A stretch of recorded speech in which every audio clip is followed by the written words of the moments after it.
एक रोज की बात है कि बादशाह अकबर के दरबार में लंका के राजा का एक दूत पहुंचा। उसने बादशाह अकबर से एक नई तरह की मांग करते हुए कहा, आलम पनाह, आपके दरबार में एक से बढ़कर एक बुद्धिमान, होशियार तथा बहादुर दरबारी मौजूद हैं। हमारे महाराज ने आपके पास मुझे एक घड़ा भरकर बुद्धि लाने के लिए भेजा है। हमारे महाराज को आप पर पूरा भरोसा है कि आप उसका बंदोबस्त किसी न किसी तरह और जल्दी ही कर देंगे। यह सुनकर बादशाह अकबर चकरा गए। उन्होंने अपने मन में सोचा, क्या बेतुकी मांग है भला? घड़े भर बुद्धि का बंदोबस्त कैसे किया जा सकता है? लगता है लंका का राजा हमारा मजाक बनाना चाहता है। कहीं वह इसमें सफल हो गया तो। तभी बादशाह को बीरबल का ध्यान आया। वे सोचने लगे कि शायद यह कार्य बीरबल के वश का भी न हो, मगर उसे बताने में बुराई ही क्या है। जब बीरबल को बादशाह के बुलवाने का कारण ज्ञात हुआ तो वह मुस्कुराते हुए कहने लगे, आलम पनाह, चिंता की कोई बात नहीं, बुद्धि की व्यवस्था हो जाएगी, लेकिन इसमें कुछ हफ्ते का वक्त लग सकता है। बादशाह अकबर बीरबल की इस बात पर कहते भी तो क्या बीरबल को मुंह हाथ मांगा, समय दे दिया गया।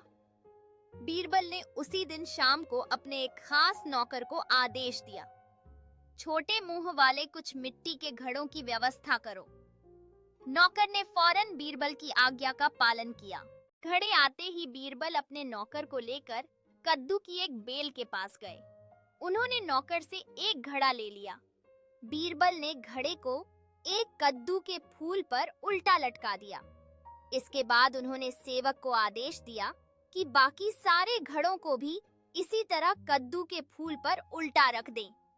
बीरबल ने इस काम के बाद सेवक को इन घड़ों की देखभाल सावधानी पूर्वक करते रहने का हुक्म दिया और वहां से चले गए। बादशाह अकबर ने कुछ दिन बाद इसके बारे में पूछा तो बीरबल ने तुरंत उत्तर दिया, आलम पनाह, इस कार्य को हो चुका, समझें, बस 2 सप्ताह का समय और चाहिए, उसके बाद पूरा घड़ा बुद्धि से लबालब भर जाएगा। बीरबल ने 15 दिन के बाद घड़ों के स्थान पर जाकर देखा कि कद्दू के फल घड़े जितने बड़े हो गए हैं।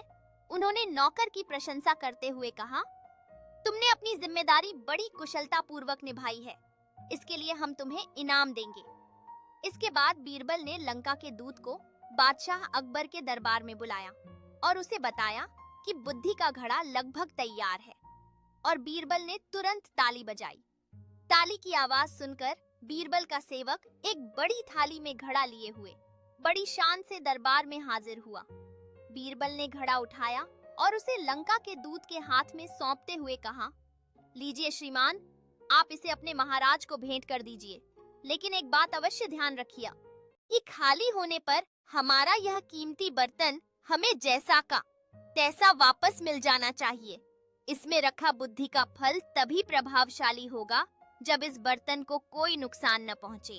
इस पर दूत ने कहा, हुजूर, क्या मैं भी इस बुद्धि के फल को देख सकता हूँ? हाँ जरूर, बीरबल ने गर्दन हिलाते हुए कहा। घड़े देखकर परेशान होते हुए दूत ने मन ही मन सोचा, हमारी भी मति मारी गई है भला, हमें भी क्या सूझी।